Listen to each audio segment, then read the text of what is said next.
अस्सलाम वालेकुम, कैसे हैं आप सब। उम्मीद करती हूँ कि आप सब ठीक होंगे और मैं भी ठीक हूँ अल्हम्दुलिल्लाह। तो जो ये तकरीबन शाम का 6-7 बजे का टाइम हो रहा था, हल्की फुल्की बाहर बारिश भी हो रही थी। तो अचानक ही मेरे हस्बैंड ने कॉल की और मुझे कहा कि मेरे जो ऑफिस का स्टाफ है वो घर पर आ रहा है और उन्होंने फरमाइश की है कि इस बारिश के मौसम में हमें आपकी बेगम के हाथ के गुड़ वाले चावल खाने हैं। तो आप चावल बनाने की तैयारी करें, हम तकरीबन आधे घंटे में घर पहुंच रहे हैं।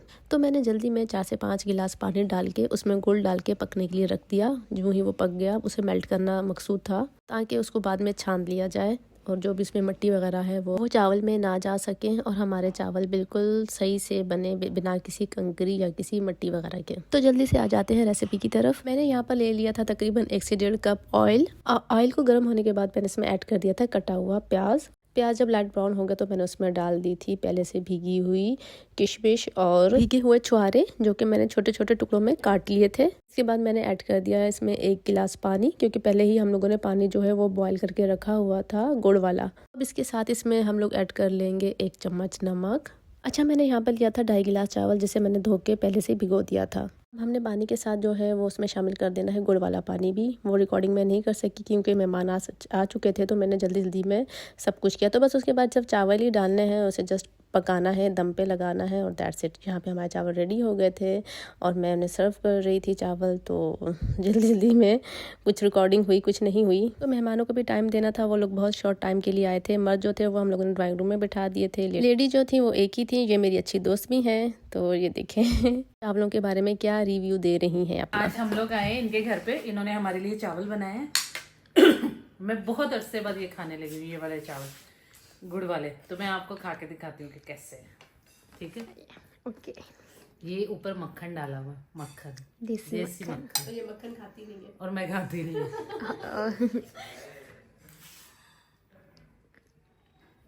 बहुत अच्छा बना। Thank you. थी नेक्स्ट मॉर्निंग और मेरे हस्बैंड जो थे वो बहुत सारे टमाटर लेकर आ गए थे और कुछ सब्जियां भी। तो मैं ये सब वॉश कर रही थी ताकि ना जो टमाटर है ना इनको मैं अच्छे से वॉश करके, एक तो इनका केचप भी मुझे बनाना था और बाकी जो थी वो मैंने सोच रही थी कि इनको जो है ग्राइंड करके इनके क्यूब्स बना के वो फ्रिज में रख दूँगी। अच्छा, जब भी आप ना सब्जियाँ या फल वॉश करें ना तो उनमें कम से कम 2 ढक्कन भर के ना सिरका के डाल दिया करें। फल और सब्जियाँ जो है ना अच्छे से साफ़ हो जाती हैं और मुज़र सेहत जो इनके ऊपर केमिकल्स हैं वो दूर हो जाते हैं काफ़ी हद तक। अच्छा, आज क्या हुआ कि मेरे साथ ना फिर एक ट्रेजेडी हो गई। वो ये कि जो मेरा जूसर था ना, ब्लेंडर, वो मेरे हाथ से छूटा और गिर गया, छन से करची हो गया। तो हैरान होकर तक रही थी कि हाँ ये क्या हो गया। असल में वो काफ़ी दफ़ा गिरा था लेकिन टूटा नहीं था। इस दफ़ा तो उसके बाद थोड़ा सा हाथ लगा और वो थोड़ा सा गिरा और टूट गया। खैर, उसकी लाइफ ही इतनी थी बेचारे की। तो मेरा आज का ये प्रोग्राम हो गया कैंसिल कि मैं बनाऊँ केचप और ग्राइंड करके रखूँ टमाटर। तो खैर मैंने फ़िलहाल वॉश करके इन्हें फ्रिज में रख दिया था। बाकी की जो सब्जियां थी वो भी मैंने निकाल ली थी, जिनमें थे गाजर भी मैंने सोचा कि इनको ना आज पील ऑफ करके और ना सब चीज़ें मतलब बना के ना रख देती हूँ ताकि ये रमज़ान में या आगे पीछे भी मैं जब भी बनाती हूँ खाने ना तो मुझे नीड पड़ती रहती है। तो एक आसानी हो जाती है, जब ये पड़ा हुआ होता है तो मुझे ना टेंशन नहीं होती है। अगर नीचे रखा जाए ना फ्रिज में तो ये गाजर जल्दी से ख़राब हो जाती हैं। और मटर भी मैंने निकाल दिए थे। ये वो सब्जियां हैं कि जिन्हें हम छील के फ्रीज़र में फ्रीज कर सकते हैं। सबसे पहले तो सोचा कि चले गाजरों का ही काम कर लेते हैं। तो जनाब यहाँ पर मैंने सबसे पहले गाजरों की पीलिंग स्टार्ट कर दी थी। इसके बाद जो भी आपको शेप पसंद हो उसी में आप इसे कट करके सेव कर सकते हैं, क्योंकि रमज़ान में तो हमें इन चीज़ों की बहुत नीड होती है और टाइम भी कम होता है हमारे पास। अच्छा, इनको सेव करने से ना एक और फ़ायदा होगा कि ये ना महंगाई जो है रमज़ान में बहुत ज़्यादा बढ़ जाती है। तो अगर ये हमारे पास पहले से ही मौजूद होंगी सब्जियां वगैरह तो हम ये कि समोसे रोल वगैरह जो भी बनाते हैं उनमें हमें ये चीज़ें चाहिए होती हैं। और रोज़े की हालत में इतनी हिम्मत भी नहीं होती कि हम एक एक चीज़ को बैठ के तैयार करें। अगर एक बंदा है तो फिर तो काफ़ी प्रॉब्लम हो जाती है। हाँ, अगर आपके साथ 2-3 और फैमिली है, मतलब आपकी जॉइंट फैमिली है, तो फिर तो आपके लिए आसानी रहती है। अगर मेरी तरह अगर बंदा अकेला है तो फिर बंदा परेशानी हो जाता है कि एंड टाइम पे क्या क्या करे। उसमें हमें सोना भी होता है, घर के काम भी होते हैं, तो फिर हमारा रेस्ट भी पूरा नहीं होता। फिर हमें मतलब डेली का खाना बनाना होता है, रोटियाँ बनानी होती है, तो काम बहुत सारे हो जाते हैं। तो फिर ये चीज़ एक्स्ट्रा हो जाती हैं, यानी कि समोसे, पकौड़े, रोल वगैरह वगैरह, चटनियाँ, रायते। गर्ज ये कि थोड़ी थोड़ी करके बहुत सारी चीज़ें हो जाती हैं जो हमें प्रिपेयर करनी पड़ती हैं। इस तरह सेव करने से ये हो जाएगा कि एक तो आपकी बचत भी हो जाएगी, यानी कि रमज़ान में आपको जो चीज़ें महंगी मिलती हैं वो आप अभी मतलब सही दाम में लेके उसको फ्रीज़ कर लेंगी। बाद में तो इनकी जो कीमतें हैं वो आसमान पे पहुंच जाती हैं, तो एक बचत हो जाएगी। दूसरी ये कि आपको ना उस वक्त एन मौके पर एक चीज़ तैयार मिलेगी, बस आपने जैसे उठाना है और उसे थोड़ा बहुत जो कट करना है तो वो करके उसे आपने ऐड कर लेना है। जो भी आपकी मनपसंद सब्ज़ी है, रोल वगैरह है या चाइनीज़ है या वॉट एवर कुछ भी है, आप उसको उस पर यूज़ कर सकते हैं ईजिली। पता है क्या है, बाहर मुल्कों में ना रमज़ान में वो सेल लगा देते हैं, चीज़ें सस्ती कर देते हैं, और हमारे मुल्क में रमज़ान में चीज़ें वो एक्स्ट्रा महंगी कर देते हैं। कहते हैं कि ये सीज़न है, सीज़न कमा लें। तो ये समझे कि हमारे यहाँ पे इनका सीज़न शुरू हो जाता है, सब्ज़ी वालों का, फल फ्रूट वालों का, सब का। खैर इसी दरमियान मेरी बेटी उठ गई थी तो कहती कि मम्मा नाश्ता बना दे। तो मैंने कहा ठीक है बेटा, नाश्ता बनाती हूँ। तो मैं नाश्ते में सिंपल सा ऑमलेट, चाय और एक पराठा बना रही थी। तो मैंने इसको काफ़ी कन्विंस किया था कि बेटा आप ये नाश्ता करें तो ये आपके लिए बहुत अच्छा है। वैसे ये खाती नहीं है ये चीज़ें, लेकिन आज ना मैंने इसे बड़ी मुश्किल से कन्विंस किया। अब देखते हैं ये खाती है कि नहीं खाती। मेहनत तो हम माएँ करती रहती हैं, बाकी बच्चों पर डिपेंड करता है कि वो क्या खाते हैं या नहीं खाते हैं। कोशिश हमें करते रहना चाहिए, कभी ना कभी तो थोड़ा बहुत कुछ ना कुछ असर होगा और यूँ आहिस्ता आहिस्ता करके इनकी आदत बन जाएगी। आज था छुट्टी का दिन, इसकी मतलब स्कूल से ऑफ था, तो इसलिए ये घर पर थी। तो घर पर जिस दिन होती है तो उस दिन मेरी कोशिश होती है कि मैं से कोई अच्छा सा नाश्ता दूँ, क्योंकि आम दिनों में ये इतना अच्छा नाश्ता नहीं करती है। स्कूल जाना होता है तो शायद उसी वक्त नींद से उठती है, तो जल्दी जल्दी तैयारी में तो कहती कि मम्मा मुझे कुछ अच्छा नहीं लगता। तो फिर भी मैं थोड़ा बहुत हल्का फुल्का सा दे देती हूँ, लेकिन वो इतना कुछ खास खाती नहीं है।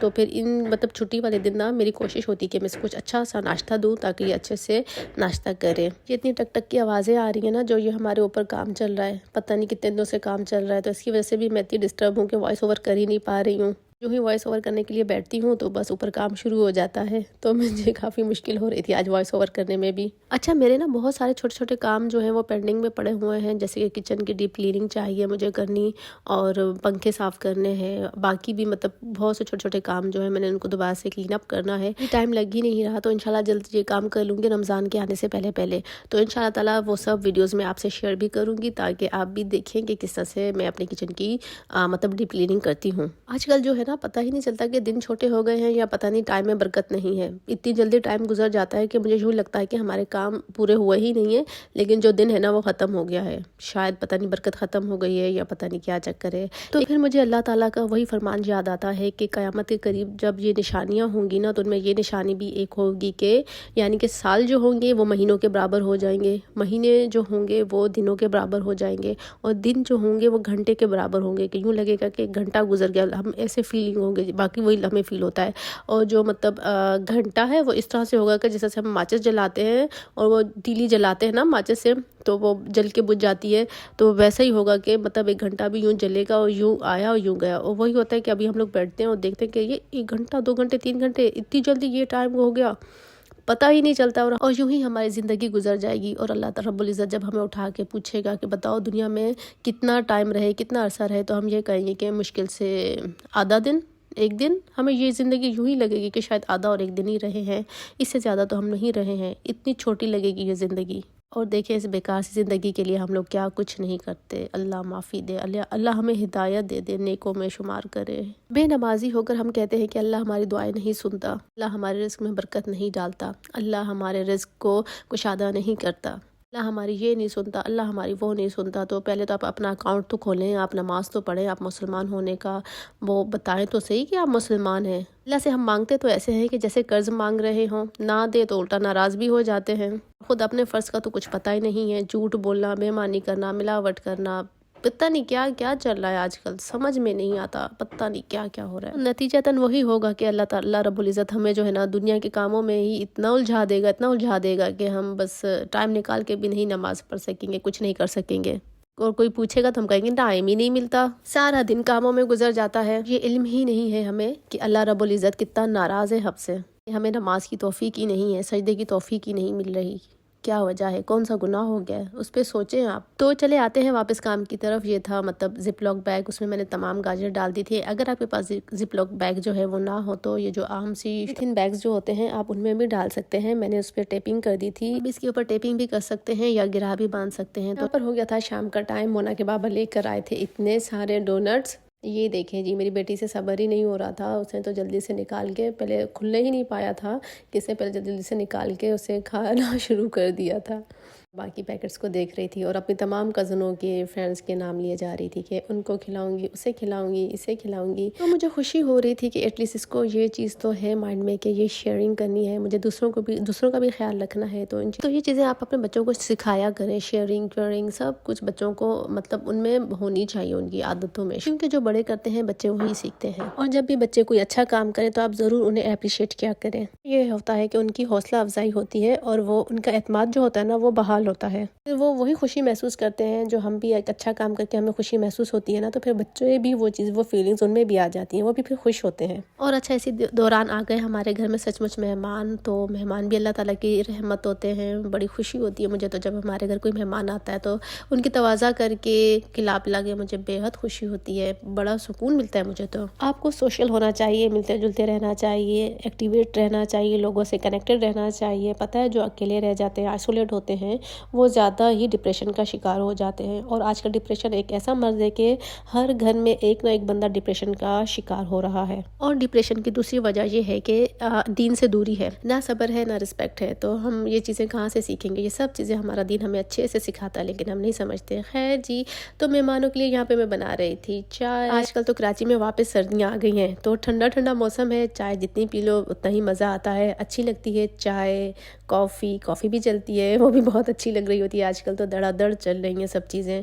तो बस अल्लाह रब्बुल इज़्ज़त का शुक्र है, लाख लाख इज़्ज़त से दिन गुजर रहे हैं। तो आप भी मुझे अपनी दुआ में याद रखिएगा। जहाँ रहें खुश रहें, आबाद रहें। अल्लाह ताला हम सबको ईमान की दौलत से नवाजे, आमीन सुम्मा आमीन। तो फिर इंशाल्लाह ताला बहुत जल्द मिलते हैं एक नए व्लॉग के साथ। तो टिल देन टेक केयर, अल्लाह हाफिज़। हाँ, जाते जाते एक और ख़ास बात कि जब भी दिल परेशान हो तो अल्लाह को याद कर लिया करें। दिलों का सुकून सिर्फ अल्लाह की याद में है, यकीन माने बहुत सुकून मिलेगा।